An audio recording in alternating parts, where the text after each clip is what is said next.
Welcome back to From Fear to Fun, the podcast where we explore how to transform medical encounters with children from moments of fear into opportunities for fun, with connection, confidence, and cooperation.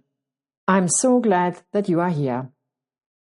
Today's episode focuses on another basic truth that seems to be self-evident but is often ignored.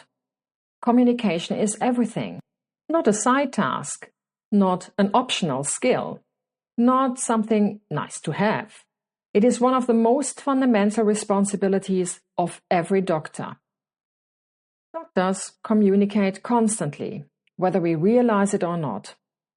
Our communication partners include pediatric patients and their parents, nurses, physician associates, dietitian and other supportive partners, colleagues in multidisciplinary teams, and the wider hospital workforce like secretaries, porters, cleaners, technicians.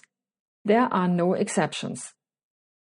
Even the most introverted surgeon must communicate to obtain consent.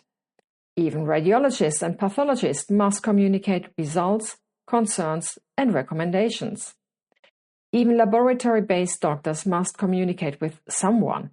Medicine without communication simply doesn't work. One of the core principles of communication theory is you cannot not communicate. Even when we are not trying to send a message, we are sending one. In daily life, we act for many reasons: efficiency, habit, necessity. But in the clinical settings, patients interpret almost everything we do as communication. Our posture, our tone, our facial expression, our silence, our speed, our distance, our eye contact. Every behavior becomes a message, conscious or unconscious, and the recipient decide what the message means. This can be highly frustrating, but in effect, the recipient judges the communication, not the sender. For communication to work, doctor and patient need to share a base, a common ground. This includes language, of course, but it goes far beyond vocabulary. We must remember, fear reduces comprehension, unfamiliar environments reduce comprehension, lower cognitive resources reduce comprehension, and stress reduces comprehension. Even when we feel we have explained everything clearly, the patient may not understand us at all. So sometimes it feels like we speak Martian, and speaking more Martian will not help. We need another way. When communication breaks down, it's tempting to think, they are not listening. They are not trying. I explained this already, but the truth is, the responsibility still lies with us. We are the ones with the training, the cognitive resources, and the professional obligations to adapt. Patients cannot adjust to us. We must adjust to them.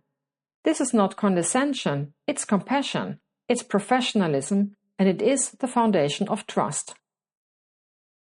If communication is everything, then improving communication is one of the most powerful tools we have.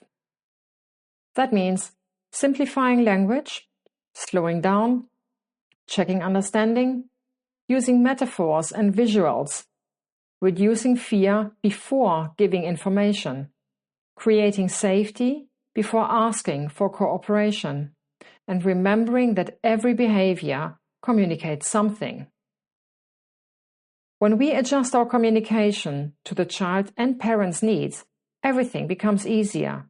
Examinations, procedures, consent, cooperation, trust. Communication is not an add-on, it is the core of care.